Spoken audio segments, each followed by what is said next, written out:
What's up everyone, welcome to another video. This one's going to be on the top 3 stocks for the week. These are 3 stocks with really good chart setups and has good levels to play off of. Some of them even have some really good news behind them. So we're going to be looking into all of those things, and I'll be giving you my long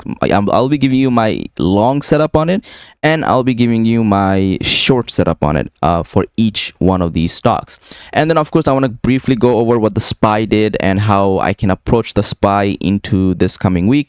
And last but not least, kind of go over how we have done last week in the private group. As always guys, if you do enjoy this video, make sure to smash the like button and subscribe to the channel. And with that said, let's start off with how we did over the week last week. And this, it's been a really good week for me personally and a lot of my members as well. Monday was just one loss out of 6 or 7 wins, 6 wins. And then Tuesday we had no losses and 6 wins. Wednesday we had 1 loss for the SPY 545 call. This was the FOMC day, and we didn't have that much volatility during the FOMC day, so ended up losing on these calls. But the puts paid well, and then we had that 1000% play on Apple. Thursday was even bigger. We had a big winner, the biggest winner of the week in terms of percentage, and this was the $1,600 calls for AVGO into earnings.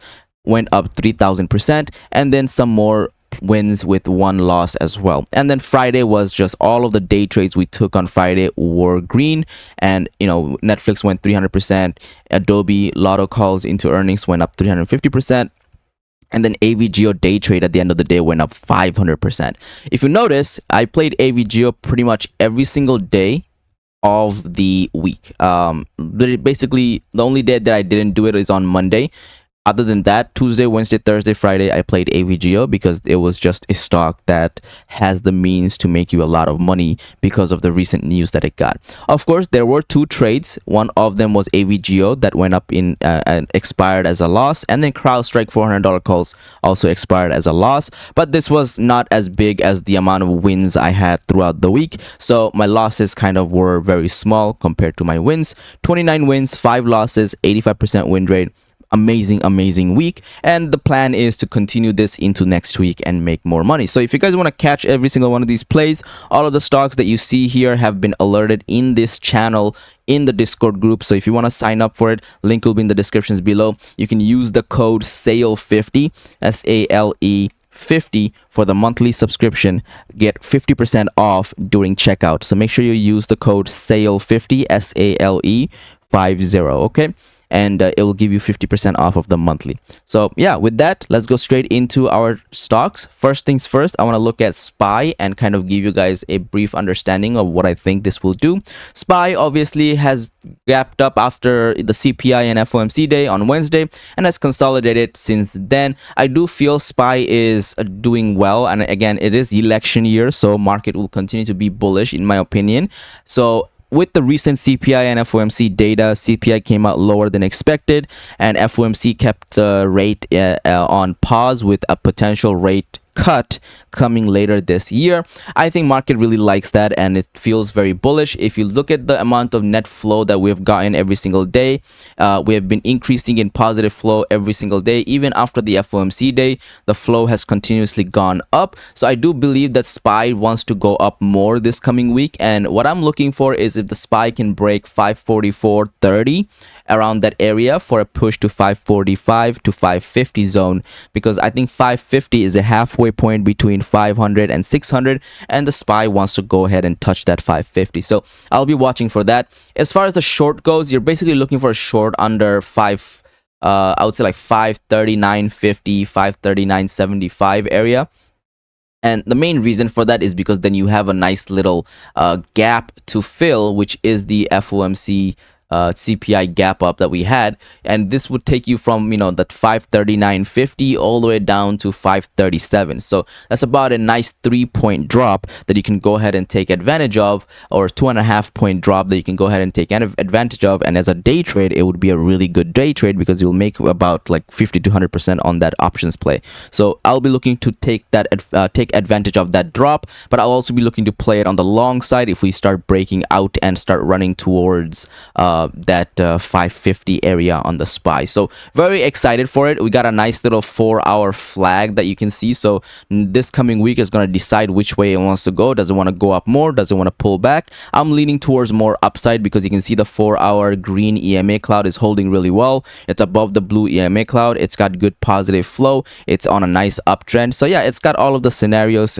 bullish scenarios, to push up, but you never know if it will or not. It can always come back down, but just be ready to take advantage of it. Okay, with that, let's go take a look at our first stock on the list. This is AVGO, and AVGO is a monster. Now, the main reason for playing AVGO is because it is going to be getting a lot of flow due to the fact that they're going to be releasing not releasing, but rather they're going to be doing a split on July 15th, Monday. So that's when AVGO is going to trade on a split adjusted basis, and the split is 10-for-1. So for every 1 share that you have available for AVGO, you gain 10 shares, as that's what a split does, a forward split does. And it's a forward split is usually seen as a very bullish thing. For instance, if you look at Nvidia did its split and has gone up very nicely. When they announced the split, it was during earnings right here, and since the earnings, it was like what, $100 all the way up to right before the split was the peak was 125.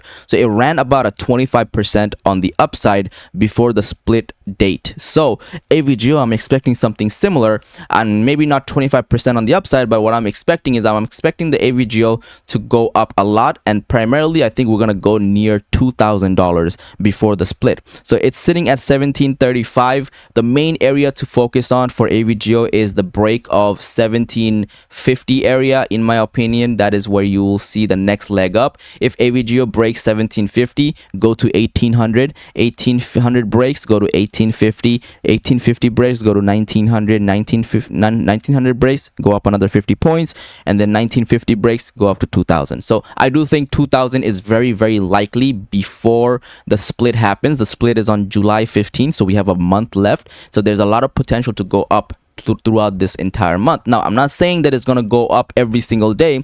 If you look at Nvidia, there are days when Nvidia did consolidate and pull back.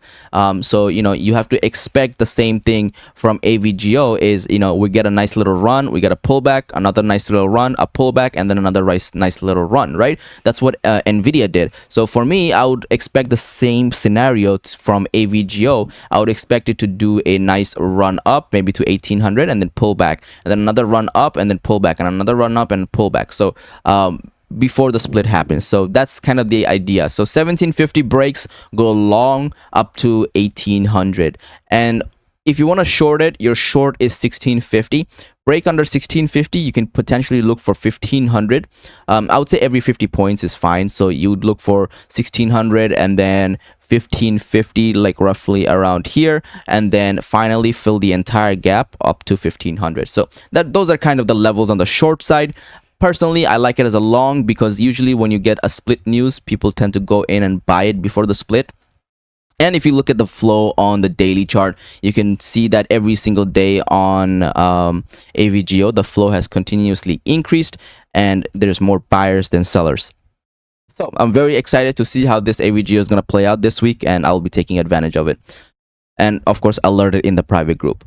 Next up, SMCI, very interesting chart setup here. Now, SMCI got a buy signal on the daily chart on Thursday, but the main thing that I was focused on is this EMA crossover. So it went from red EMA to green EMA crossover, which signifies a bullish price strength. On Thursday, we played it for a really good win. If you go ahead and take a look, on Thursday we played SMCI 900 calls for 160%, and then traded it again $1,000 calls for 50%. So it was a really good play on this day when it went up a lot.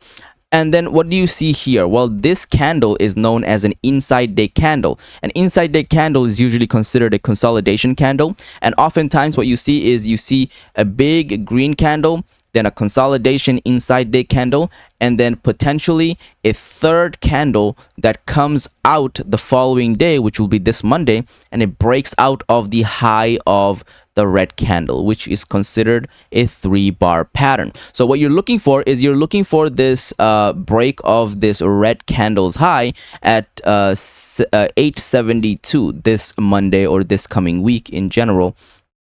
If 872 breaks, go long and play it towards it plays towards 900 to potentially 910, which is where you're gonna have your next batch of resistance. So roughly around here is where you're gonna have a bunch of resistance. So that's what I'm looking for. I'm looking for this SMCI to go ahead and break 872. If I go ahead and take you guys to the 4-hour chart, you'll notice that it went up a lot, pulled back, and has consolidated with support around 825. So if you do want to short it, you can go ahead and short it under 825 to bring it down towards maybe this little fair value gap towards maybe 790 to potentially 800 area. So I do like the way this looks. The 4-hour has a lot of positive flow. So the main thing to watch out for is if this SMCI can go ahead and break out of 872 for the next leg up, and not 8, you can wait for 880 break, 885 break, which was basically the high of this day. But for me, it's more so that 872 break that will confirm this daily 3-bar pattern that I am looking forward to. So Monday has to be a green day, and Monday has to break 872 on SMCI for us to push to 900. Very interesting chart setup, and I will be looking to play it, maybe do some $900 calls or 950 calls and try to take advantage of it. So yeah, very, very interesting. Like the way the setup looks, and we'll be looking to trade it. Last but not least is Meta. Now, Meta, unlike the first two stocks that I talked about, this one's a little bit different. Now, first things first is obviously you see that the flow is positive, so that's a good sign. But the main reason for playing this is because it is very, very close to this all-time high area. So if I look at the all-time high, the all-time high is roughly around like 533-ish, I would say. No, 531.50. So roughly around 531.50, 532-ish area. That is where you have this all-time high on Meta. And the main thing to think about is when a stock gets very close to its all-time high, there's almost a higher chance of it actually going to all-time high and hitting it. It's more so a self-fulfilling prophecy, because everybody who sees that Meta is getting close to all-time high is going to buy in, and in turn that's going to push the stock up to go to that all-time high. So that's how it works. It's a self-fulfilling prophecy. So I can give you an example, like for instance Apple.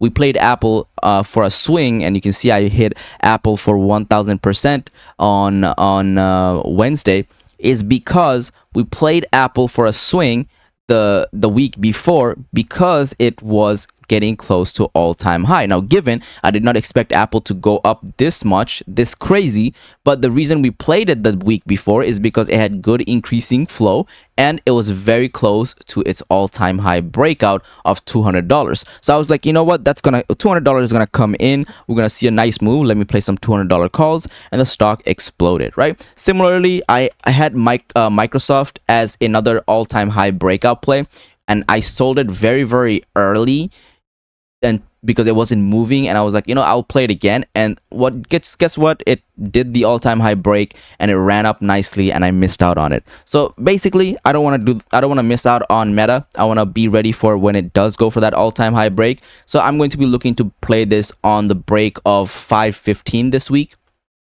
If Meta breaks 515, I'm going to go ahead and take a maybe weekly or 2 weeks out long call options for 530. I'll probably do some 550 calls or 540 calls just to see this move up of 30 to 15 to 30 points on the upside. Once it does break all-time high at 530, 531.50, we should be going to 550 on this stock. So very, very exciting setup. I like the way this looks. I want to play it for all-time high breakout, so I'll be watching this very, very closely this week and possibly next week as well.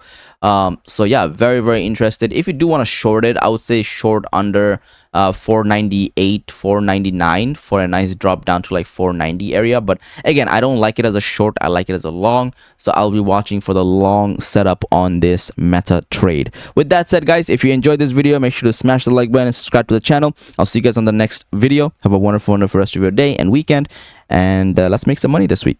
Peace.